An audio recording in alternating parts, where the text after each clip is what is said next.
जरा जब अब संघ की बात आ गई है तो अरुण शर्मा सर के पास चलते हैं। देखिए, मैं बहुत एक चीज क्लियर कर दूं, जिस तरीके से मैं गाली पर बहुत सख्त था, बहुत कायदे से मैंने ये बात साफ तौर पे कही थी कि गाली किसी को भी दी जाएगी देश में तो उसको स्वीकार नहीं किया जा सकता, वो उसको बर्दाश्त नहीं किया जा सकता है। अब वो चाहे प्रधानमंत्री की मां हो या एक किसी भी सामान्य से सामान्य साधारण से साधारण व्यक्ति की मां हो, मेरी मां हो, प्रधानमंत्री की मां हो, मां मां होती है, उसको गाली किसी भी कोई भी देगा तो बर्दाश्त नहीं किया जा सकता है।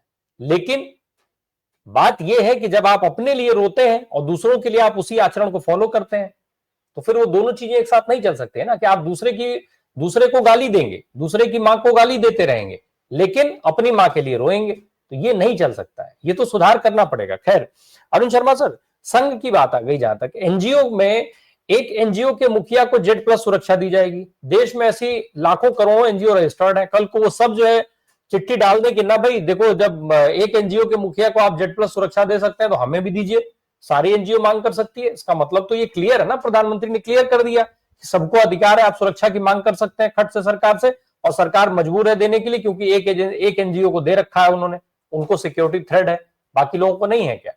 आज देश में जिस तरीके का बिहेवियर है, राहुल गांधी को लेकर जिस तरीके की ये टिप्पणी की गई है, इसके पहले भी की गई थी। एक बार उनकी जुबान काटने की बात हो रही थी, कभी गर्दन काटने की बात हो जाती है, कभी कोई बात हो जाती है, पुलिस चुप रहती है, पुलिस कोई कार्रवाई नहीं करती। केरल में क्या कार्रवाई हुई पुलिस ने बताया एक बार भी? प्रधानमंत्री और गृह मंत्री को क्या इस पर नहीं बोलना चाहिए कि ऐसा टिप्पणी करने वाला जो प्रवक्ता है उसको तुरंत हटाइए, गिरफ्तारी हो, उसकी आगे कार्रवाई हो? क्या ये नियम संगत चीजें हैं? ये कानून उस पर लागू नहीं होते हैं जो बाकी लोगों पर लागू होते हैं?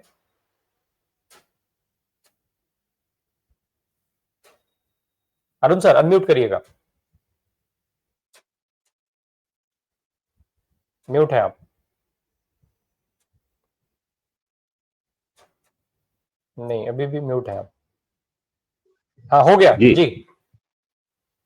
सर, अब आपने प्रश्न ऐसे खड़े किए हैं जो कि ज्वलंत होने के साथ साथ थोड़ा दिल में भी चुभते हैं। अब दिल में कैसे चुभते हैं? सर, मेरे कोई भाई को, मेरे किसी पिताश्री को, मेरी मां को गाली देगा तो यहां तो मैं बैठा हूं 4 लोगों के बीच में, और ये हमारा जो मंच है ये ऐसा प्रतिनिधित्व करता है जो समाज को दिशा देता है, तो यहां बैठकर तो गाली का जवाब गाली से नहीं दिया जा सकता। जैसे कि आपने कहा कि आप हमें नीच कह सकते हैं, तो इसका मतलब हम उनको उच्च मान रहे हैं।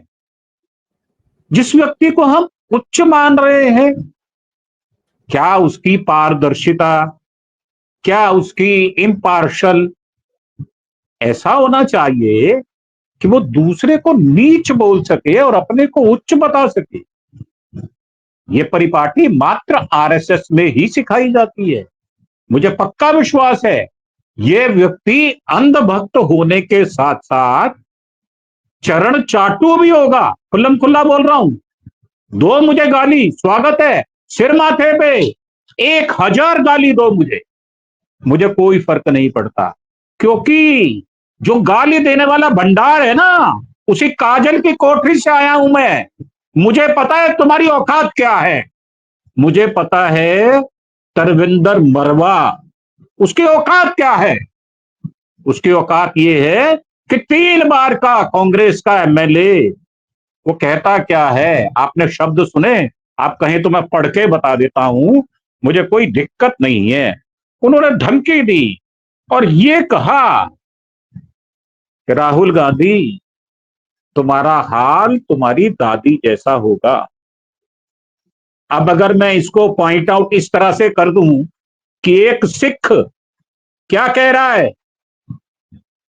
तो आक्षेप लग जाएगा, सिख भड़क जाएंगे 1 मिनट में।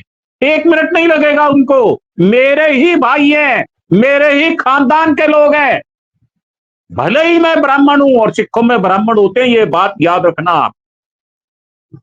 हत्या किसने की थी? क्या उसको हम सिख मान ले? नहीं, हम उसको कातिल मानते हैं। ऐसे ही तरविंदर मरवा अगर इस तरह की बात कहता है तो इसका मतलब अटेम्प्ट टू मर्डर केस होना चाहिए। अब आपने बात कह दी केरल की, ये सर ये अभ्यस्त कर रहे हैं हमको कि हम कभी मां की गाली बर्दाश्त कर लें, कभी बहन की गाली बर्दाश्त कर लें, कभी हमारी बेटी को आक्षेप कर दिया जाए और इसके द्वारा एक माहौल क्रिएट कर दिया जाए कि सीआरपीएफ भी लेटर लिख दे।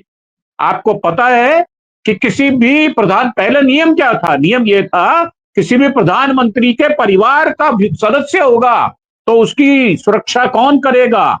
एनएसजी करेगा। सीआरपीएफ को बाहरी रिंग में, आपको पता नहीं है सुरक्षा कवच होता क्या है? 7 लेयर में सुरक्षा होती है। मैं पुलिस में रहा हूं, मैं बता सकता हूं कौन कौन सी लेयर में कौन कौन सा आदमी होगा। नहीं माना इंदिरा जी ने, उन्होंने कहा मैं इनको नहीं हटाऊंगी।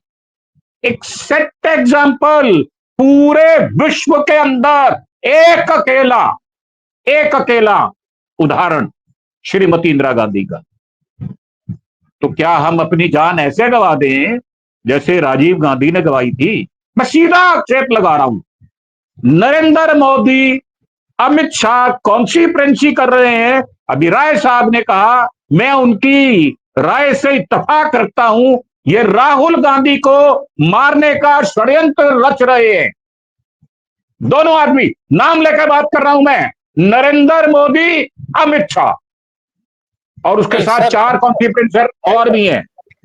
अरुण सर, बात यह है कि जब इस सर तरीके का जब भी मैं आगे क्लियरिफाई कर रहा हूं मैं क्लियरिफाई। एक सेकंड सर, मैं एक चीज उसमें जोड़ना चाह रहा हूं केवल कि जब भी ऐसा कोई भी मामला आता है इस देश में, जब भी ऐसे सवाल उठाए जाते हैं देश में, केवल सवाल पूछे जाने वाले की ही सारी जिम्मेदारियां तय की जाती हैं, उसकी सारी कमियां गिनवाई जाती हैं।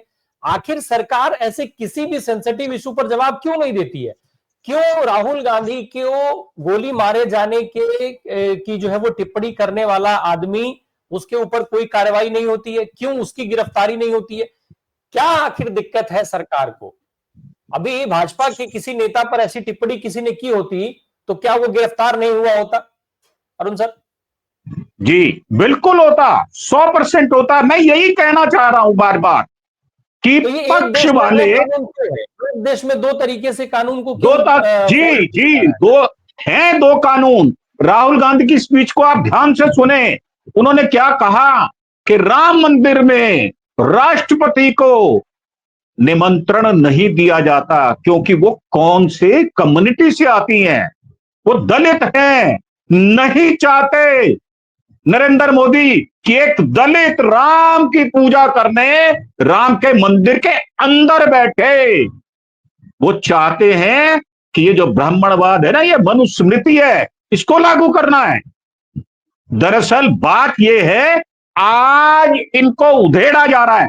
आप YouTube पे देखें पुराने मसले, उनकी YouTube की वीडियोस कितनी बाहर आ रही हैं। कोई नहीं डर रहा इनसे, एक आदमी भी नहीं डर रहा। कैसे पंड्या को मरवाया गया, कैसे वहां पर शंकर सिंह वाघेला को अलग किया गया, कैसे मेहता को अलग किया गया, कैसे वहां पर मैंने तो आपको नाम लेके एक बात कही थी, भावना चिकालिया और 3 और महिला सांसदों का उपयोग किया गया और उनको अटल जी को यह शिकायत की गई कि हमें उन्होंने छेड़ा। मतलब कि ऐसे ऐसे शब्दों का इस्तेमाल किया गया वहां पर जो कि एक नीच प्रकृति के लोग कर सकते हैं। और आज भी अगर आप देखें, एक ब्रिजभूषण शरण सिंह नाम है, क्या बोलता है वो आदमी, एक वो हिमाचल का प्रेसिडेंट है, वो किस बात की गाली देता है। ये 2 भेद हैं। अगर आपने राहुल जी की उसको भाषण को ध्यान से सुना होगा तो उन्होंने साफ कहा कि एक तरफ 5 या 10% लोग हैं और दूसरी तरफ 90% लोग हैं जिनमें 70 से 80% दलित, पिछड़े और आदिवासी हैं, वनवासी हैं। तो मेरा मानना यह है यह नरेशन आज से नहीं बनाया जा रहा, यह 1925 से बनाया जा रहा है। और इनके जितने भी संघ के सरसंघ चालक आए हैं, कभी आपने उनके चरित्र को पढ़ा? गुरु जी के बारे में आज किताबें लिखी जा रही हैं। एक हमारे यहाँ दयाल सिंह कॉलेज के एक हैं प्रोफेसर, उन्होंने 7 चैप्टर में आरएसएस का एक चैप्टर डाला है, जिसको अभय दुबे साहब ने बखान किया, एक वीडियो बनाया गया है। मेरा मानना यह है कि यह होगा, हमें सावधान रहना होगा, किसी क्षण भी कोई भी बुरी खबर आ सकती है।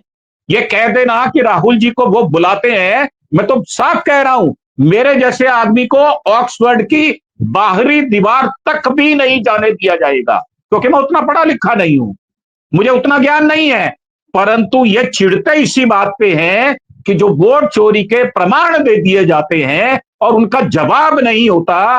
प्रधानमंत्री 11 साल 4 महीने रहने के बाद किसी बात का जवाब नहीं दे पाते तो बगले झांकते हैं। चौथी फेल, हमारा अय्याश प्रधानमंत्री, हमारा कातिल प्रधानमंत्री, हमारा हत्यारा प्रधानमंत्री यही करेगा। इससे बचने की जरूरत भी है और इसके ऊपर आक्रमण करने की भी जरूरत है विचारों से, ताकि हम संविधान को बचा पाए। ये संविधान की हत्या के साथ साथ राहुल की हत्या का षड्यंत्र रच रहे हैं।